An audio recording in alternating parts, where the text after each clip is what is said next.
হয় মঙলদৈত প্ৰেমিকাক হত্যা কৰা যি লোমহৰ্ষক ঘটনা সেই লোমহৰ্ষক ঘটনা ইতিমধ্যে আৰক্ষীয়ে তদন্ত কৰি প্ৰায় অধিক সংখ্যক তথ্য ইতিমধ্যে পোহৰলৈ আনিছে আৰু সেই অনুপাতে যিগৰাকী প্ৰেমিক আছিলে চিন্তুমণি নাথে প্ৰেমিকা কৃষ্ণমণি ডেকাক এই মঙলদৈ পকাভাঙি পৰাত থকা চিন্তুৰ বায়েকৰ এই পৰিত্যক্ত গৃহটোতে লৈ আনি ইয়াতে হত্যা কৰাৰ কথা ইতিমধ্যে পোহৰলৈ আনিছে যিহেতু চিন্তুমণি নাথৰ যিগৰাকী বায়েক ইয়াত নাথাকে আৰু কোনো নথকাৰ আচলতে সুযোগ গ্ৰহণ কৰিছিল আৰু এইটো পৰিত্যক্ত এটা গৃহ মোৰ সহযোগে দেখুৱাব গৃহটো যিহেতু এইটো আৰক্ষীৰ তদন্তৰ আওতাত আছে আমি ভিতৰলৈ নাযাম বাহিৰৰ পৰা যিমান দূৰ সম্ভৱ সিমানখিনি আমি দেখুৱাবলৈ চেষ্টা কৰিম এই গৃহটোতেই আচলতে লৈ অনা হৈছিলে প্ৰেমিকা কৃষ্ণমণি ডেকাক আৰু কৃষ্ণমণি ডেকাক আনি ইয়াতে হয়তো কিছু বাক বিতণ্ডা হৈছিলে তাৰপিছতে তেখেতে ইয়াত হত্যা কৰিছিলে তেখেতৰ নিজৰ প্ৰেমিকা কৃষ্ণমণি ডেকাক আমি উল্লেখ কৰিছোঁ যে এই গৃহটোতে কৰিছিল আমি যিহেতু এই স্থানত উপস্থিত আছোঁ গতিকে এই স্থানৰ কিছু স্থানীয় লোক আছে আমি লোকসকলৰ সৈতে আমি কথা পাতিম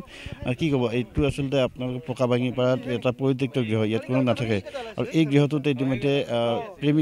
প্ৰেমিকাক হত্যা কৰা কথা পোহৰলৈ আহিছে কি ক'ব একচুৱেলি এই ঘৰটো মানে পৰিত্যক্ত বুলি ক'লেও ভুল নহয় এই ঘৰটোৰ গৰাকী অমল হাজৰিকা তেখেত আজি কিছু বছৰ আগত ঢুকাইছে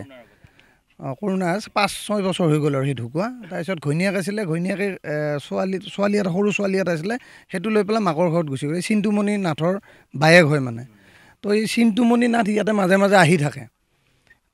কাৰণে এনেকুৱা এটা যে ঘটনা ঘটিব আৰুতো কোনো গমো নাপায় পৰহি তাক ইয়াত দেখিছে কোনোবা মানুহে সি ইয়াৰ পৰা ওলাই গৈছে বোলে 3-3:30 বজাত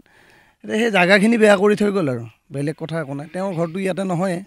বেলেগৰ পৰা আহি পেলাই ইয়াতে এই এনেকুৱা এটা কৰ্ম কৰি পেলাই জাগাখিনি বেয়া কৰি থৈ গ'ল সেইটোৱে আৰু আৰক্ষী আহিছিলে আৰক্ষী কিবা পাইছে কিবা গম পাইছে আৰক্ষীয়ে কিবা ক্লু পাইছে বোলে এই আপোনাৰ ছোৱালীজনী নাৰিকলী মন্দিৰৰ পৰা আহিছিলেতো তাৰে কিবা প্ৰসাদৰ টোপোলা পিছফালে পাইছে বোলে কালি আৰক্ষীয়ে সেইবিলাক পোৱা বুলি ইয়াতে আমি আহিছিলোঁ মানে আৰক্ষী আহোঁতে অলপ গম পাইছোঁ আৰু তেনেকৈ দাদা মই আপোনাৰ ওচৰত আহিছোঁ যিহেতু এই ঘৰটো পৰিত্যক্ত বুলি ইতিমধ্যে উল্লেখ কৰিছে আপুনি স্থানীয় লোক ইয়াত আগে পিছে এনেকৈ কোনোবা আহে নেকি আগে পিছে এনেকৈ আচলতে এই পৰিত্যক্ত হৈ পৰি আছিল এই যেতিয়া অমল বোলা ল'ৰাজন ঢুকাল এই আমাতকৈ বহুত সৰু আছিলে সি ঢুকোৱাৰ পিছত ঘৈণীয়েকো ইয়াতে নাথাকিলে ঘৈণীয়েকো ইয়াতে নথকা হৈ মাকৰ ঘৰত গুচি গ'ল এই ঘৰটোকতো এনে পৰিত্যক্ত অৱস্থাত আজি যোৱা বছৰ এই ঘৰটো টিং লগাই তাই মাজে মাজে এই অমলৰ এজনী ছোৱালী আছে ছোৱালীজনী স্কুল তাতে দিছে তাতে স্কুল বন্ধ হ'লে ইয়াতে ঘৈণীয়েকজনী আহি মাজে মাজে থাকে আৰু লগে লগে ভায়েকজনো মানে এই চিন্তুমণি নাথ সিও বোলে মাজে মাজে আহি থাকে আমি এনেকৈ লগ নাপাওঁ বাৰু ইয়াৰ ওচৰৰ দুই এঘৰে এনেকৈ ইফালৰ পৰা আহেতো ইফালে দুই এজনে লগ পায় কিন্তু আমি লগ পোৱা নাই সেইকাৰণে পৰহিও আহিছে ইয়াতে কোনোবাই দেখিছে সন্দেহ কৰা নাই এই গৰমৰ বন্ধটো অমলৰ ঘৈণীয়েক এই আমাৰ পিংকি তাই আহি থাকি গৈছে তাৰপিছত সিও বোধহয় আহিছিল সেইটো আমি গম নাপাওঁ কিন্তু এই পৰহি অমলৰ ঘৈণীয়েক যোৱাৰ পিছত চিন্তু আহি পেলাই ইয়াতে মানে ছোৱালীজনী লৈ অহাও দেখা পাইছে লৈ আহি এই কৰ্মটো যে কৰিব ভবা নাই আগে পিছেও আহে তাইকে লৈ আহে বোলে শুনা মতে আমি আলোচনা কৰিছোঁ গাঁৱৰ মানুহৰ লগত গতিকে আমাৰ বেলেগ একো নাই আমাৰ গাঁওখনৰ এই জেগাখিনিয়ে বেয়া কৰি থৈ গ'ল আমি 11টা বজা 12টা বজালৈকে ইয়াতে খোজকাঢ়ি থাকোঁ একদম আগা পিছে কোনো নোহোৱা ঘটনা এটা ঘটি গ'ল ইয়াত এটা মৰ্মান্তিক হৃদয়বিদাৰক ঘটনা লগতে মানে সমাজখন কুলসিত কৰি থৈ যোৱা বুলিয়ে ক'ব লাগিব আৰু বিশেষ কি ক'ব যিহেতু এজন যুৱক হিচাপে যুৱকৰ যি মানসিকতা সেই মানসিকতাৰ ওপৰত কি ক'ব আচলতে প্ৰেমিকাক হত্যা কৰিলে তাৰপিছত নিজেও আত্মহত্যা কৰিলে যুৱ সমাজ কোনফালে গৈছে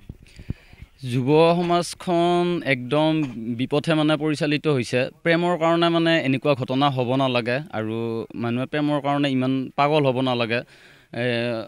হয়তো মানসিক চাপ পৰাৰ কাৰণে হয়তো এই ঘটনাটো ঘটিল আৰু লগতে সিও আত্মহত্যাৰ পথ বাছি ল'লে এনেকুৱাকৈ মানে সৰু ল'ৰা ছোৱালীবিলাক প্ৰেমত পৰি মানে এনেকুৱা পৰিস্থিতিত মানে যাব নালাগে আৰু সেইটোৱে কৈছোঁ আৰু মই আচলতে ক'ব লাগিব যে এক যুৱ মানসিকতা স্খলন হৈছে আৰু তাৰ কাৰণে আচলতে এনে ঘটনা সংঘটিত হৈছে মোৰ সহযোগে পুনৰ দেখুৱাব এই গৃহটো পৰিত্যক্ত গৃহটো এই গৃহটোতে ইতিমধ্যে উল্লেখ কৰিছোঁ যে এই গৃহটোতে যিগৰাকী চিন্তুমণি নাথ তেখেতে নিজৰ প্ৰেমিকা কৃষ্ণামণি ডেকাক ইয়ালৈ লৈ আনিছিল ইতিমধ্যে প্ৰত্যক্ষদৰ্শী বা স্থানীয় লোকে কৈছে যে পূৰ্বেও আচলতে এই গৃহটোলৈ তেখেতক লৈ আনে গতিকে হয়তো পৰহি দিনাখন আচলতে লৈ আহিছিলে আৰু লৈ অহাৰ পিছত ইয়াত স্থানীয় লোকে বিশেষ গুৰুত্ব প্ৰদান কৰা নাছিলে কিন্তু এনে ঘটনা সংঘটিত হ'ল যাৰ কাৰণে আচলতে আজি চাঞ্চল্যৰ সৃষ্টি কৰিলে আৰক্ষী আৰু এটা কথা উল্লেখ কৰিব লাগিব যে আৰক্ষীয়ে আৰু কোনো লোক থকাৰো সন্দেহ প্ৰকাশ কৰিছে গতিকে পৰৱৰ্তী সময়ত আৰক্ষী তদন্তত কি ওলায় সেয়া লক্ষণীয় হ'ব